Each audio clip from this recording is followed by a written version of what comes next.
Hello everyone, welcome to Vlogmas Day 3. If you don't know me, my name's Taylor. This is my first year doing Vlogmas. If you watched my other videos, I think I mentioned that in there as well. This is day 3. It's a nice easy one, to be honest with you. I've got my hot chocolate, I've got my Christmas PJs on. I did try to make it look cozy in here. I had like fairy lights and everything, but because of the lighting they're just not showing at all, so I haven't bothered leaving them on. I've moved them out of frame now. This is a cozy one, so I'm just going to talk about my top 10 Christmas films. I've made a list and I've checked it twice. Sorry, excuse the Santa pun, I just couldn't escape that one. Anyway, yeah, I have made a list and I'm just going to talk through it. I feel like my list is going to be controversial. Like, I feel like people aren't going to agree with this list. I just think, I don't know why, like they're good, all good films obviously, I think, but I just feel, well, we'll get into it and we'll see. So I've done top 10. I was going to do top 5, but when I was making a list I just couldn't stop at 5. Start with 10 and work our way down to 1, obviously 10 being the 10th favourite and, you know, worst to first. Well, not worst, because I like these films, they're top 10. So number 10 I have put on my list, I've wrote Free Claus. Of course I mean Fred Claus. So it's got Vince Vaughn in it, Rachel Weisz is in it as well, but like there's a nicer message behind it, like, you know, like brothers that are sort of not getting along and then the whole journey of that. I love Rachel Weisz, so that helps. There's like songs in it that when they come on, like I just sing along to and stuff, the songs in the film, so I couldn't not put it on the list. And actually I was struggling for a 10th and then that just popped into my head and I was like, do you know what, I watch it every year and I enjoy it, so it's going on the list. Number 9, this is what I mean by controversial, I'm not sure, but number 9 is Home Alone, the first Home Alone. Obviously I like it, it's on the top 10 list, but I just don't feel it's, I know it's set at Christmas time, but it doesn't feel that Christmassy. Like obviously there's lights in the street and I love that house. Like, is that not a dream house, the McAllister's house? I'd love to live in a house that the whole street gets involved in Christmas. You know, like you're walking down the street or driving down the street or whatever, or even just looking out your window and they have all these big houses on the street and they've all got Christmas lights on. Like, the thought of that makes me giddy. I wish that I could live in a street like that one day. But yeah, that's like the only Christmassy thing that I could, like, that I feel about the film. Like, I don't feel the rest of it is as Christmassy as it could be. And I feel like, obviously the film's like got funny moments in it, but I feel like it's mainly like a comedy, just a comedy set at Christmas time.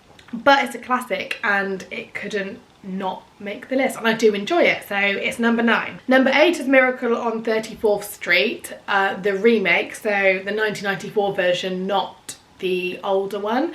I've never actually seen the older one, to be fair, so I couldn't judge it, but I've put the 1994 one as number 8 because I have seen that one and I love it. I think anything with Christmas set in New York just makes my heart sing. New York is the best place to be at Christmas. I just feel like the films that make Christmas films in New York, they're just always a winner to me. It's the most Christmassy place in the world, apart from maybe Lapland, but I just love it and the film doesn't even need to do much to be good. As long as it's in New York, I'll watch it. I love like the whole like department store Santa thing. I love like the Christmas parade. I love the storyline behind it as well, like this little girl not believing in Christmas and not believing in Santa Claus, sorry, and the whole trying to get her to believe, and that kind of storyline's nice. It washes well with me, and that's one that I've watched a few times and that really gets me in like the Christmassy spirit. It makes me want to go to New York for Christmas, that's what it makes me want to do. I just, yeah, I think that's a lovely film. Number 7 is Elf. I feel like that's low down. Like I feel like everybody puts Elf as their number one, just from like what I see on social media. I do love Elf. I like Will Ferrell, I like Zooey Deschanel, and I like the storyline. It is a really Christmassy film. Again, it's set in New York, so it wins. But I find myself skipping past it more than I do the other films that are on this list. I like it, but I don't feel like,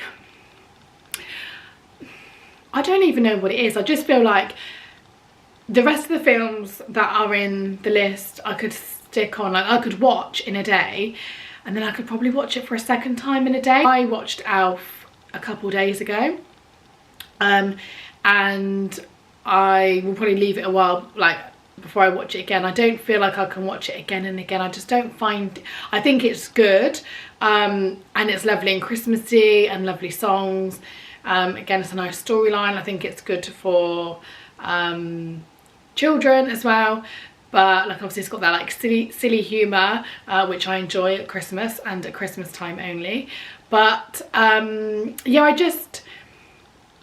it just isn't as watchable. Maybe that's the word. It's not as watchable as others. Number 6, I may have cheated a little bit on number 6. I basically put 2 films as joint 6th, but they're kind of related. So I put both the Grinch films, the Grinch from 2000, How the Grinch Stole Christmas, and the 2018 animated version with Benedict Cumberbatch. Cumberbatch? Is that his name? Benedict Cumberbatch. That doesn't sound right. Is it Cumberland? No, I don't know. Cumberbatch has come into my head for some reason. I think that's what, I can't think of what else it's going to be. Yeah, last Christmas, so Christmas 2020 time, in the run up to Christmas, I put that on for Luca every single day, sometimes more than once a day. And he sat and watched it, and I just got drawn in myself. Like I'm talking about the animated version, by the way. I just really enjoyed it. Like I just watched it several times a day and I didn't ever get bored of it. He did a really good job as the Grinch, actually. Does that voice really well. And then obviously the 2000 version with Jim Carrey and Taylor Momsen in. I love Jim Carrey. Like any film with Jim Carrey in, I just love. He does an amazing job as the Grinch. I have watched the Grinch with Luca. I think Luca finds the Grinch a little bit scary.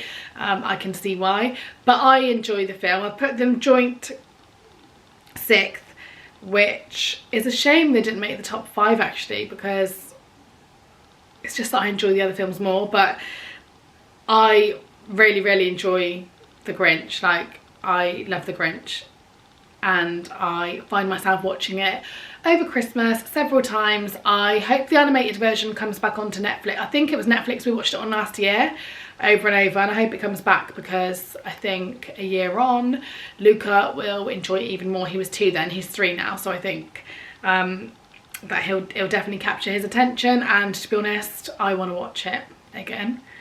Number 5 is Jack Frost with Michael Keaton in it, and also the late Kelly Preston.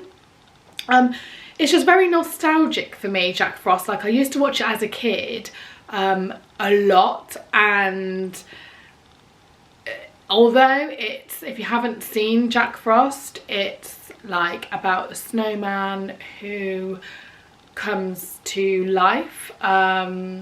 I don't know if I should tell you why, like if that's a spoiler if you haven't seen it, but basically it's quite sad. It's about a snowman that comes to life, obviously around Christmas time. To be honest, there's not a lot of Christmas references in the film. Like we know it's snowy, there's a snowman, and there's Christmas time because people are putting out their Christmas decorations and things like that, but there's no like proper direct references to Christmas. But it is a Christmassy film, like it's hard to explain. But I just, for me, it's the nostalgic factor, because the fact I used to watch it a lot as a kid, and The storyline is amazing. I still, at the ripe old age of 28, bawl my eyes out at the end. So it had to make the list and it had to be in the top 5 for me. So number 4, I feel like this doesn't make many people's top 10, to be honest with you. And it's a very silly film. But it's Christmas, so silly humour is okay. I'm okay with that kind of humour in Christmas films. It's Christmas, so there are no rules. Number 4 is Christmas with the Cranks with Jamie Lee Curtis and Tim Allen again. It's his face, I just always forget his name. I know his face. Buzz Lightyear, Tim Allen.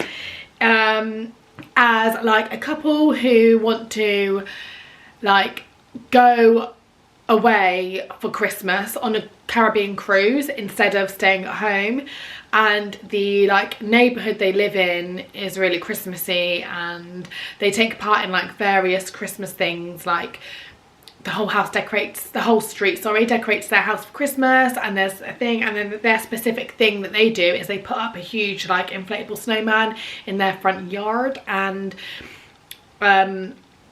like all the neighbours look forward to it. I think it's called Frosty the Snowman or something. And yeah, and they like donate to various charities and all sorts of things like that at Christmas, and they're just like obviously expected to do it again because Christmas comes around. Their daughter is going travelling, I think, so they feel like they have no reason to sort of celebrate Christmas that year at home like they usually do, and the husband convinces the wife to go on a Caribbean cruise, and it's just about like the run up, like the consequences of that basically, and the run up to it. Oh, and also they're expected to like host a huge Christmas Eve party that they host every single year, and they have to tell their friends and family and stuff that they're not doing it that year, and it's just like all that kind of thing. But it's a super Christmassy film.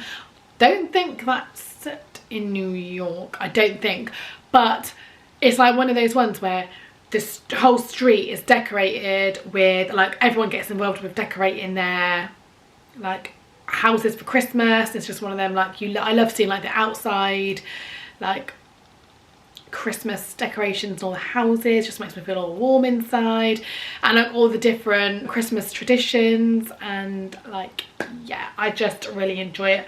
I put it at number 4, which I just watch it every year several times, and it's just like little things that I just love it. Sometimes it's hard to explain, it's just a feeling, you know, like just a feeling you get from certain films. Top 3 are like top tier Christmas films. So number 3 is Home Alone 2 Lost in New York. It's New York, it's Christmas, it's a Home Alone film. I just enjoy it, and I've been to New York at Christmas, and I've been on the bridge, and we didn't actually go in the plaza, but we stood on the bridge and we took pictures of the plaza, went on a tour and we saw the plaza, and we just all like the little places that Kevin went in New York. It's just like, oh, we've been there, we did that, and they do like little things, like little tours in New York, and you can see where little, like, where locations were filmed, and it's just magic. I love it. I love the whole Christmas in New York storyline. Obviously, I feel like a broken record. How many times I'm going to say Christmas and New York in this video, but it's a winning formula for me. Like, you can't get better than a Christmas film in New York.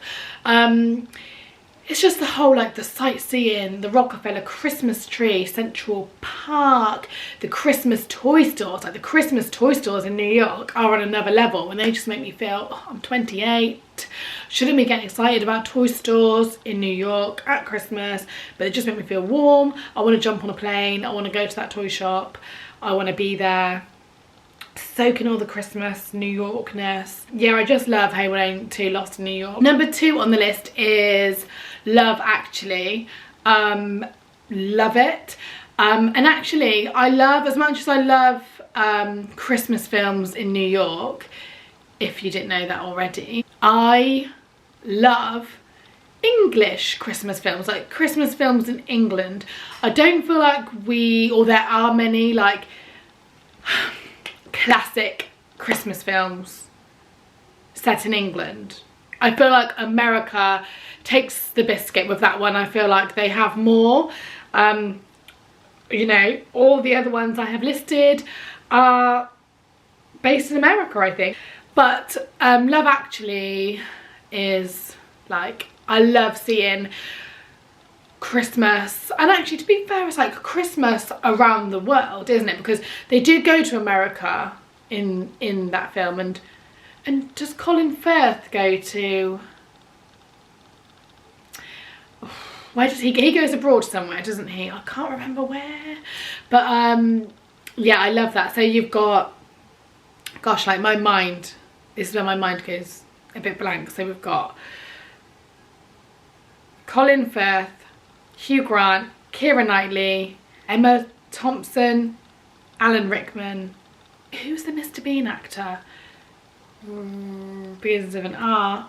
My mind's gone blank. There are so many people. Rick from The Walking Dead. His real name is Andrew Lincoln. Yeah, there's a few people. It's an ensemble cast.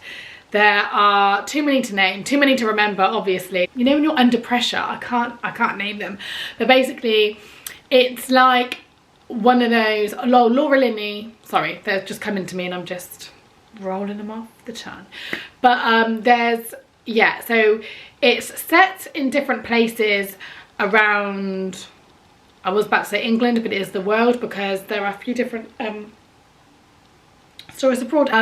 But I think it's mainly set in England, and it's basically like different people's stories around Christmas and the run up to Christmas. Oh, Liam Neeson, how could I forget Liam Neeson? And it's like their versions of the run up to Christmas and stuff, but the people are actually connected, but you sort of find out as you go along, like someone might be somebody's sister, or that person's that knows that person through that, or they're just like some of them are interconnected, and then you sort of find that out later on, and it's like little individual love stories, and then it's all connected. You know, like if you've seen like New Year's Eve, Valentine's Day, you know, like those sorts of films where it's like different individual stories and then they interconnect. Do you know what I mean by that? It's like, yeah, so it's one of those ones.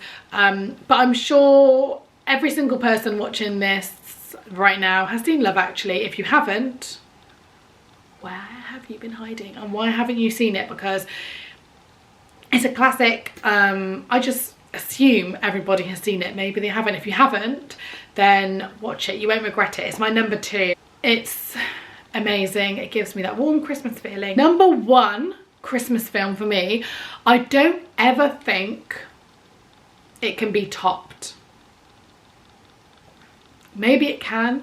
Something really, really special would have to come along to knock this film down to number 2. And it just feels weird to say that it could ever be my number 2, ever.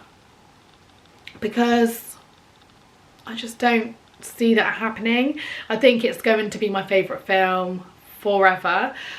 I remember watching this film in the cinemas, and back then, even then, I think I would have been 13 years old. And even then, I knew that it was like a special film. Like, I just felt that it was special and amazing. Knew that it was going to be like one that I would watch again and again. If you haven't guessed by now, then I'm pretty disappointed with you. Drum roll. Can you hear that? The Holiday. Amazing. I don't know how to describe this film with you. It's an absolute masterpiece. So it's got Kate Winslet, who's one of my favourite actresses, in it, and Jude Law, and Jack Black and Cameron Diaz. There are other people as well. They are the 4 main That's who the film's about. So it is about Kate Winslet plays Iris, and she lives in England and works in England. I think she works for a publishing company.